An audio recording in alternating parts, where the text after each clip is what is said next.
आज हमारे गेस्ट हैं लाहौर कलंदर के सीईओ आतिफ राना और head coach Aqib Javed. Ice jackets, ice collars, इस तरह की चीजें हम अरेंज कर रहे हैं प्लेयर्स के लिए। पाकिस्तान के जो 3 बेस्ट T20 के प्लेयर्स हैं, बाबर तो नंबर 1 है, तो बाकी जो 2 है वो हमारे पास है। कलंदर के पास आज तक का सबसे बड़ा चांस है कप अपने नाम करने का। तो आगे क्या देख रहे हैं आप? कहीं जाके जो 7वीं टीम बढ़ेगी, हर बंदे का दिल करता है कि वो कलंदर्स की तरफ से खेले। 6ठे सीजन का स्टार्ट हमने वो लिया जो हमने पहले कभी किसी सीजन का इस तरह स्टार्ट नहीं किया था।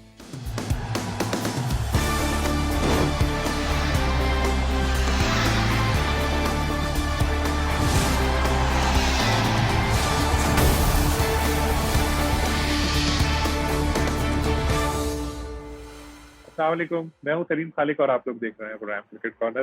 पीएसएल के बाकी मैचेस जो हैं 6ठे एडिशन के, वो अबू धाबी में शुरू होने वाले हैं। तो हम लोगों ने शुरू किया है प्लेयर्स के और ऑफिशियल्स के इंटरव्यूज का सिलसिला।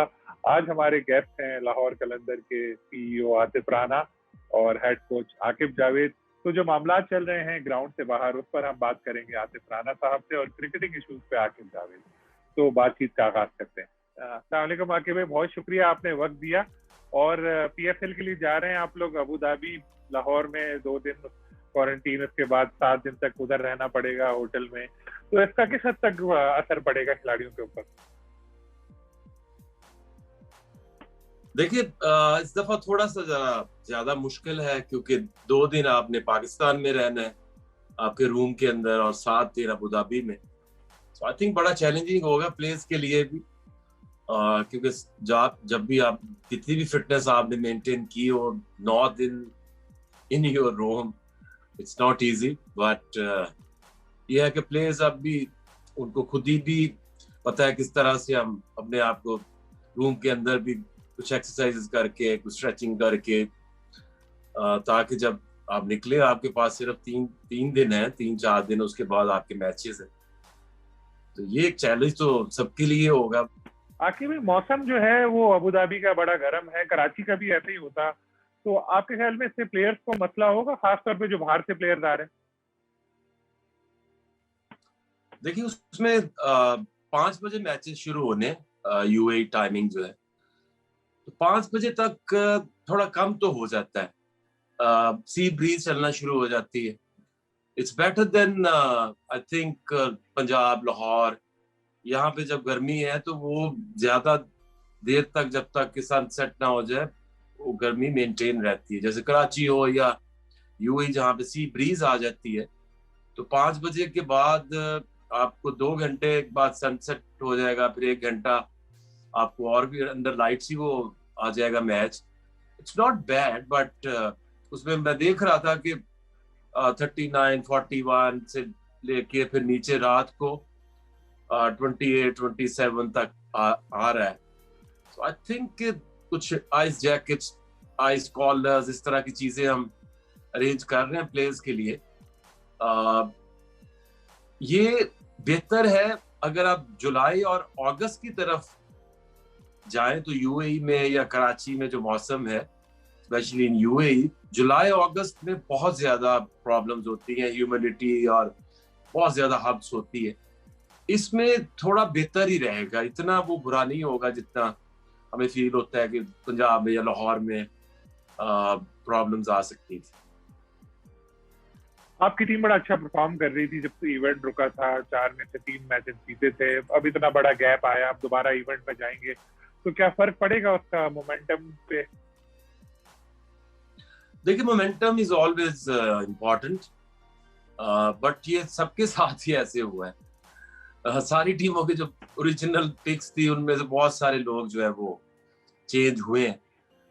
तो हमारा भी देखिए जो कॉम्बिनेशन था, उसमें जो की प्लेयर्स थे हमारे, वो तो हम, जैसे हमारी टॉप ऑर्डर बैटिंग देखे तो सुहेल है, फखर है, वो शुक्र है कि फिट है, ठीक है। अब 3 नंबर के ऊपर एक गैप आया था, लेकिन वो भी हमने फिल कर लिया। Ferguson is a very mature player है। फिर और भी पाकिस्तानी ऑप्शंस भी हमारे पास हैं, आगा है, ज़ीशान भी अच्छी ऑप्शन है, हफीज है, जो कि मैं समझता हूँ कि जो हमारा एडवांटेज है वो यही है कि पाकिस्तान के जो 3 बेस्ट T20 के प्लेयर्स हैं, बाबर तो नंबर 1 है, तो बाकी जो 2 है वो हमारे पास है। बाबर है, हफीज और फखर की सूरत में। और इसी तरह जो सबसे बड़ा जो प्लस पॉइंट है वो है राशिद खान का आना। क्योंकि अगर आप किसी भी टीम से या किसी भी लीग्स में देखें तो अगर कोई सबसे पहला प्लेयर को पिक करना चाहेगा तो वो यकीनन राशिद खान होगा। He is a very impactful player और थैंक्स टू राशिद, जिस तरह से उसने काउंटी छोड़ के कलंदर्स के साथ खेलने आए हैं, तो जो उन्होंने कहा था उन्होंने करके भी दिखाया। क्योंकि जब मैचेस से पहले ये गए थे तो कहते थे कि मुझे बहुत मजा आया, मैनेजमेंट एंड द टीम, जो माहौल है, जिस तरह से हमने उनको रखा हुआ था, या प्लेयर्स को जिस तरह हम डील करते हैं, बहुत उसने तारीफ की। और उसने वापस आके साबित किया कि वाकई ही वो एक ट्रू लेजेंड और हीरो है। सुहेल अख्तर को आपने कैप्टन बनाया और एक बिल्कुल ही चेंज डिसीजन था, लेकिन उसके बाद परफॉर्मेंस भी अच्छी टीम की आपकी रही है। लेकिन एज अ प्लेयर उनकी परफॉर्मेंस जो है खासतौर पे इस साल इतनी ज्यादा अच्छी नहीं रही, तो इसका कोई मनफी असर पड़ रहा है टीम पे, या कैप्टनसी उनकी जो है उससे कवर हो जाती है सारी चीजें? देखिए, इसमें बात यह है कि मैं कई दफा लोग ये सवाल भी करते हैं कि आपने इतने बड़े सुपरस्टार्स के दरमियान जो है सुहेल को कैसे कैप्टन बना दिया और क्यों बना दिया। देखिए, उसमें बात सी होती है कि वी रिस्पेक्ट एवरी इंडिविजुअल, बड़े बड़े स्टार्स है, बड़े सीनियर प्लेयर्स भी है, बट आपने देखना होता है कि आपकी टीम के लिए कौन सा बंदा जो है वो बेस्ट है एज कैप्टन। क्योंकि आपको पता है कि हमारे 18 में से 9 प्लेयर्स वो हैं जो कलंदर्स के प्लेटफॉर्म से जिन्होंने अपना सफर शुरू किया, वहीं से वो बने, चाहे वो फखर हो, चाहे शाहीन हो, हारिस हो, दिलबर हो, मुआज खान हो, दानियाल अभी जैसे हमसे खेल रहे हैं।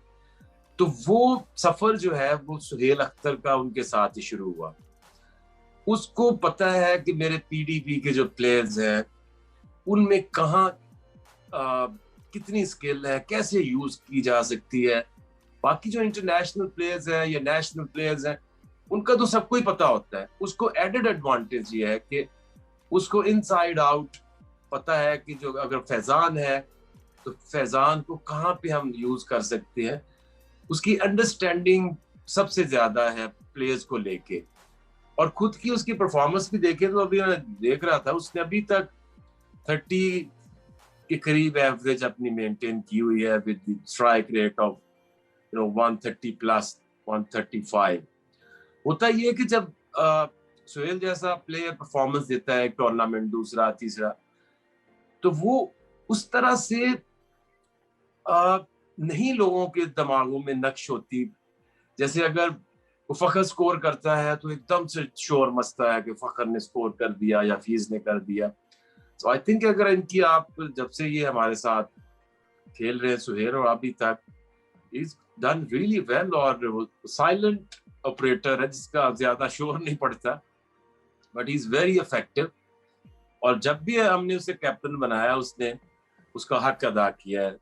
चाहे वो अबू धाबी कप था, वो कैप्टन बने तो टूर्नामेंट जीत गए। अभी पिछले साल भी फाइनल तक हम पहुंचे, और अभी भी आप देखिए तो 4 में से 3 मैचेस जो है कलंदर जीते हुए हैं।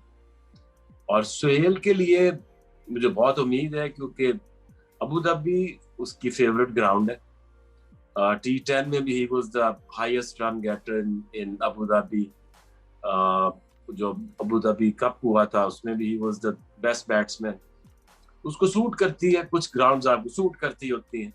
तो आई थिंक कलंदर के पास आज तक का सबसे बड़ा चांस है कप अपने नाम करने का अबू धाबी की कंडीशंस में, और राशिद खान का भी आना।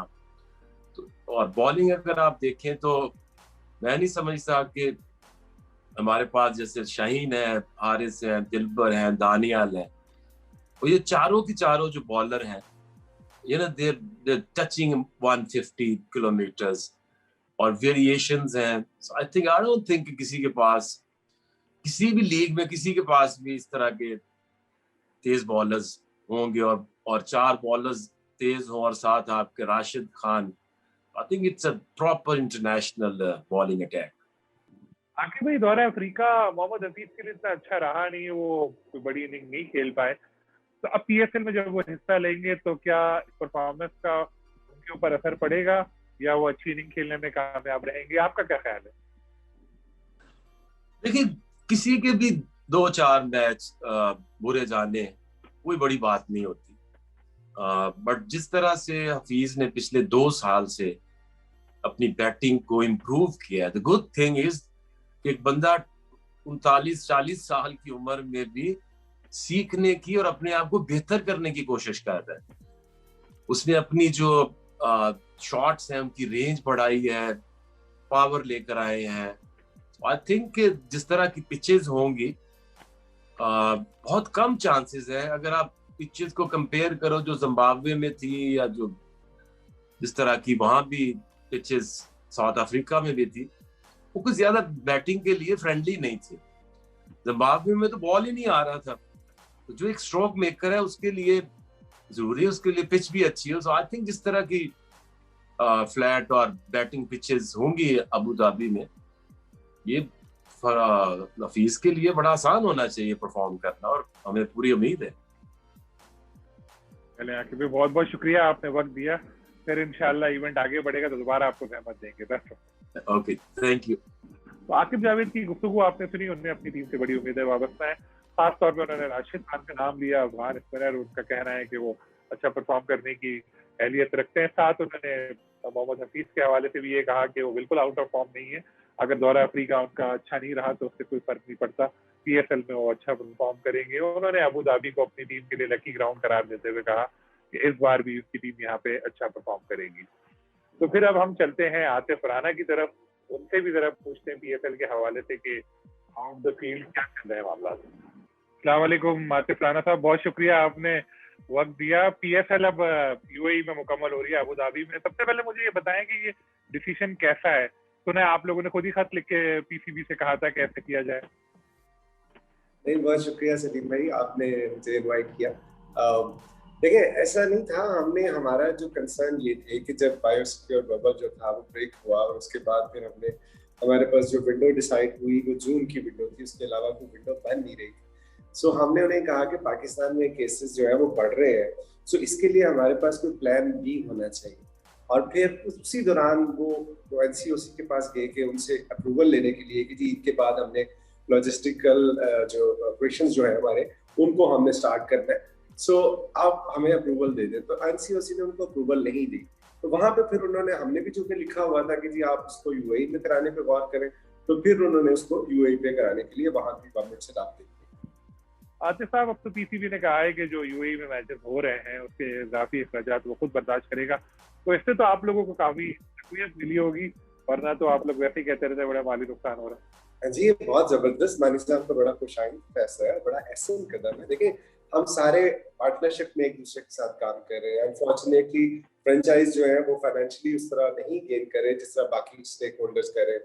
सो चूंकि अब कोविड की सिचुएशन थी और आपकी बियॉन्ड योर कंट्रोल है कि आप इस वायरस को कंट्रोल नहीं कर सकते उस तरह, और लीग का होना भी बहुत जरूरी था, लीग की कंटिन्यूटी बहुत जरूरी थी ब्रांड के लिए। और जिस तरह मानी साहब कहते हैं, उनका विजन है कि वो इस लीग को दुनिया की नंबर 1 लीग बनाएंगे। सो ऑब्वियसली जब नंबर 1 लीग बनना है तो उस सीजन का कंप्लीट होना बहुत जरूरी है। तो ये उनका बहुत ही काबिल इस्ताइश कदम है मेरे ख्याल में, कि जो उन्होंने, वो कहते नहीं, ताज़ा हवा का एक झोंका है कि चले हमें एक चीज से तो हमारी जो हमारे चैलेंजेस थे वो किसी न किसी तरह तो कम हुए। तो ये जो एक पीसीबी ने कदम आगे बढ़ाया है, इससे क्या ऐसा हो सकता है कि जो फाइनेंशियल मॉडल समेत जो मसाइल चल रहे हैं जिसकी वजह से आप लोगों को कोर्ट जाना पड़ा था, आगे जाके वो भी अच्छी तरह हल हो जाएंगे? देखिए, इंटेंट तो नजर आई है, और मानी साहब, मैं आपको बार बार ये बात कोट करता हूँ कि मानी साहब कहते हैं कि उन्होंने, जिस तरह नजम सिटी साहब ने इस लीग को लॉन्च किया, मानी साहब का विजन ये है कि उस लीग को दुनिया की नंबर 1 लीग बनाए। सो दुनिया की नंबर 1 लीग तभी बन सकती है जब इससे सारे स्टेक होल्डर्स जो है वो खुश हो। देखिए, फैन में तो नो डाउट के फैन की खुशी का तो कोई ठिकाना नहीं है इस लीग को लेके, पाकिस्तान की पॉजिटिविटी जबरदस्त है, पाकिस्तान का जो इमेज है पूरी दुनिया में वो उजागर हुआ है सॉफ्ट इमेज इस लीग को लेके। पीसीबी ने ऑब्वियसली फाइनेंशियली गेन किया है, बाकी जो स्टेक होल्डर्स है उन्होंने गेन किया है। सो अगर फ्रेंचाइज गेन नहीं करेगी, अगर आपके जिस्म का एक हिस्सा जो है वो खराब हो जाएगा, तो आप उसको कंप्लीट या मुकम्मल जिम नहीं कह सकते। सो अगर नंबर 1 लीग बनाना है तो उस डायरेक्शन में हमें जाना पड़ेगा, जो कि मैंने हमारे जो हमारी इंफॉर्मेशन के मुताबिक या हमारी जो मीटिंग्स हुई हैं उनके मुताबिक मानी साहब बड़े पुरुद है कि इंशाल्लाह आने वाले कुछ हफ्तों महीनों में हम इसको बेहतर तरीके से प्रेजेंट कर सकें। तो मानी साहब से आप लोगों की मुलाकातें वगैरह होती रहती हैं या बस वैसे ही बात होती है, या चल रहे होते हैं नुमाइंदे आपके दूसरे लोगों से बात कर रहे होते हैं बोर्ड के? नहीं, मानी साहब से बिल्कुल होती है हमारी बातें। हमारी आपने देखा कि इतनी फ्रीक्वेंट जीसी मीटिंग्स पहले नहीं हुई थी पिछले बार में, लेकिन इस दफा बहुत ज्यादा फ्रीक्वेंटली होती है और बड़ा कीनली वो इन्वॉल्व होते हैं इसके अंदर। तो आगे क्या देख रहे हैं आप? कहीं जाके जो 7वीं टीम बढ़ेगी, कब तक आपका ख्याल है कि ऐसा होना चाहिए, या पहले जो मौजूदा टीम है उनके जो मसाइल कम हो फिर आगे जाना चाहिए? देखिए, अब एक मॉडल को जब तक आप बेसिस ठीक नहीं करेंगे, तो अगर आपकी बुनियाद ठीक नहीं है तो उसके ऊपर अगर आप स्टोरी पे स्टोरी डालते जाएंगे तो इवेंचुअली वो कोलैप्स कर देगी। तो जब तक इसकी बेसिस ठीक नहीं होती, वो ठीक कर दें, उसके बाद बिल्कुल 7वीं 8वीं 9वीं 10वीं मजीद। आपकी टीम के बारे में कुछ बात करते हैं कि जैसे राशिद खान जो नंबर 1 रहे हैं रैंकिंग में, स्पिनर बड़े जबरदस्त बॉलर हैं, वो आए खेले, फिर जो चले गए थे वापस, वो फिर लीग की मुलतवी हो गई, लेकिन खुशकिस्मती से अब दोबारा आपको उनकी खिदमत हासिल हो गई हैं।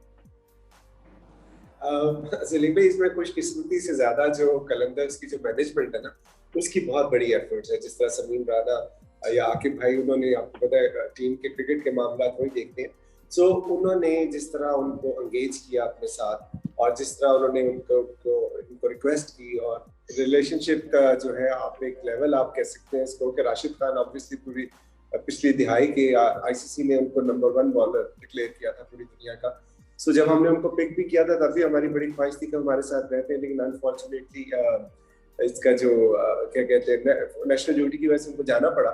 सो हमारे लिए बहुत बड़ा लॉस था उस वक्त। लेकिन आप देखें फिर वो उसके बाद लीग ही पोस्टपोन होगी, फिर आईपीएल में वो थे, आईपीएल पोस्टपोन होगी, फिर अभी उनका इंग्लैंड में उनका काउंटी के साथ था एग्रीमेंट। सो हमने उनको फिर परसू किया, हमने उनसे रिक्वेस्ट की, और मैं आपको बताऊं जितने अच्छे वो क्रिकेटर है उससे बड़े वो इंसान भी है। और फिर आप इससे एक और चीज बात साबित होती है कि कलंदर्स का जो ये ग्रुप है ये कितना आपस में जेल है, कितना वेल कोऑर्डिनेटेड है, कि हर बंदे का दिल करता है कि वो कलंदर्स की तरफ से खेले और जीत के लिए खेले। और इस बात से ये भी साबित होता है कि हमारे ड्रेसिंग रूम का माहौल कैसा होगा, कि कितना बड़े लेवल का प्लेयर, जो कि कलंदर्स को तो जरूरत है ही है, लेकिन उसके आने से पीएसएल का स्टेचर भी आप देखें कितना बड़ा। सो मैं समझता हूँ कि कलंदर्स की मैनेजमेंट की काबिश है, उनकी एफर्ट्स है कि वो वापस आए। खासतौर पे आपने जो बताया अपनी टीम का, आपके जो लड़के हैं शाहीन शाह अफरीदी, वो तो बहुत बड़े स्टार बन गए, अब आपके थ्रू ही आए। हारिस जो है उन्होंने भी अपना नाम कमा लिया है, तो आगे कौन सा स्टाइल देख रहे हैं हम प्लेयर जो आगे आएगा इसी तरह? देखिए, अभी अब दिलबर हुसैन है जो अभी तक अनफॉर्चुनेटली पाकिस्तान टीम में उस तरह नहीं आ सके। फिर हमारे पास दानियाल है, फिर फैजान है, उसके बाद मास खान है, उसके बाद लंबी लाइन है सलीम भाई। मोर देन 120 प्लेयर्स हैं हमारे पाइपलाइन में, जो कि डिफरेंट कैटेगरीज के अपने अपने लेवल पे अच्छे प्लेयर हैं। कंपटीशन काफी सख्त है कलंदर्स में। लेकिन कैप्टन वाला जो है ये आप कभी बताते नहीं है, क्या राज है कि आपने बड़े बड़े स्टार्स की मौजूदगी में एक ऐसे निस्बतन गैर मारूफ प्लेयर, जो पीएसएल के जरिए, अब तो खैर उनकी परफॉर्मेंस के जरिए तो कभी कभी नाम आता है, उनको कैप्टन बनाया, इसका क्या राज है? देखिए, जीतनी मिली आपको। आपने देखा कि पहले जब 4 सीजन जो थे हम बॉटम पे रहे, 5वें सीजन में जब हमने सुहेल को कप्तान बनाया तो हम फाइनल खेले, और 6ठे सीजन का स्टार्ट हमने वो लिया जो हमने पहले कभी किसी सीजन का इस तरह स्टार्ट नहीं लिया था। जनरली ऐसे ही होता था, 3-4 मैच में हमने 2 से 3 हारे होते। सो ये पहला सीजन है जिसमें 4 में से हमने 3 मैच जीते हुए, तो डेफिनेटली उनके अंदर वो लीडरशिप क्वालिटीज हैं, कैपेबिलिटीज हैं। और प्लस एक और बात है सलीम, कैप्टन का अपने प्लेयर्स को जानना बहुत जरूरी है। देखिए, जो प्रोफेशनल्स हैं ना, जो कि इंटरनेशनल लेवल पे अपने आप को प्रूव कर चुके हैं, हफीज भाई हो गए, फखर भाई हो गए, ये इन लोगों को जरूरत नहीं है, ठीक है, बिकॉज इन ये प्रोफेशनल है, इन्होंने अपनी गेम खेलनी है अपने प्रोफेशन के मुताबिक। जो हमारे यंगस्टर्स हैं, जिस तरह हारिस रऊफ है या दिलबर हुसैन है, मुआज खान है, ये सारे हमारे प्लेयर डेवलपमेंट के हैं। और प्लेयर डेवलपमेंट के बच्चे सुहेल के साथ पिछले 3 साल से उसके साथ जेलिन है, उनके साथ सारा साल काम करते हैं। सो उससे वो उनको एडिड एडवांटेज मिलता है कि वो उनको पता होता है कैप्टन का एक बहुत बड़ा रोल होता है गेम के अंदर। सो उस हवाले से मैं समझता हूँ कि हमने हमारी ये जो हमारा स्टेप था, इससे हमें डिविडेंड ही दिए, हमें नुकसान नहीं पहुंचा। इस दफा जो लीग अब तो अबू धाबी चली गई, पहले कराची में हो रही थी। लाहौर में जब पहले मैच हुए थे तो बड़ी जबरदस्त आपकी फैन फॉलोइंग थी, कराची में भी थी, लेकिन लाहौर की तो और ही बात थी। इस चीज को तो मिस करेंगे यकीनन।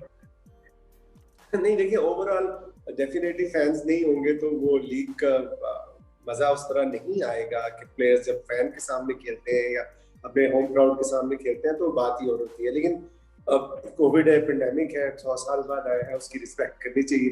तो यही बहुत बड़ी बात है कि इन हालात में जहाँ आपको पता है वर्क फ्रॉम होम चल रहा है या बहुत से जो है वो ऑफिस बंद है, सो आपको एक एंटरटेनमेंट टीवी पे ऐसे मिल जाए जो कि आपके दिलों में बसती है, जिस तरह पीएसएल है। सो आप टीवी पे उसको एंजॉय करें। सो फैन अब मजबूरी है, टीवी पे एंजॉय करेंगे। बहुत बहुत शुक्रिया। बल्कि केवल जाते जाते मुझे ये भी बता दीजिए कि हाई परफॉर्मेंस सेंटर कैसा चल रहा है आपका। सुना है बोर्ड वाले भी परेशान हो गए देख के कि यार ये क्या हमारी टक्कर पे बना दिया। नहीं, बोर्ड वाले परेशान नहीं, बल्कि उन्होंने अप्रिशिएट किया। वसीम खान साहब ने बहुत इसको अप्रिशिएट किया। उन्होंने कहा कि ये कलंदर्स ने जो काम किया, हम इनसे डेफिनेटली इनको साथ लेके चलेंगे और इनसे हम इनके स्टेप्स को फॉलो करने की कोशिश करेंगे। बट मैं आपको बताऊं, हाई परफॉर्मेंस सेंटर का भी वही स्टोरी है। जब कलंदर्स ने जीतना शुरू किया तो कोविड आ गया। सो हाई परफॉर्मेंस सेंटर जब शुरू होने लगता है तो कोविड आ जाता है। सो अभी होपफुली अब हमने केसेस बहुत कम हुए हैं यहाँ पे लाहौर में, 2% पे आ गई है उसकी रेशियो। तो हम प्लान कर रहे हैं कि 5 जून से इसको ओपन करें और फिर दोबारा से जो है वो स्टूडेंट्स को यहाँ पे आए और इसकी रौनक दिखाएं। बहुत बहुत शुक्रिया आतिफ राना साहब, आपकी टीम के लिए भी अनेक तमन्नाएं। उम्मीद है टीम आपकी इवेंट में अच्छा परफॉर्म करेगी। Thank you. तो आपने गुफ्तगू सुनी आतिफ राना साहब की। उनका कहना है कि पीएसएल में अभी 7वीं टीम शामिल करने का वक्त नहीं आया। उन्होंने पीसीबी के इस जज्बे को सराहा जिसके तहत उसने जो यूएई में मैचेस मुंतकिल हुए तमाम अखराजात खुद बर्दाश्त करने का है। एहसान मानी साहब की बड़ी तारीफ करते नजर आए आतिफ राना साहब। तो आपने गुफ्तगू सुनी आतिफ राना और साथ में आकिब जावेद की भी। उम्मीद है आपको पसंद आई होगी। मैं किसी और गेस्ट के साथ आपकी खिदमत में हाजिर होऊंगा। अल्लाह हाफ़िज़।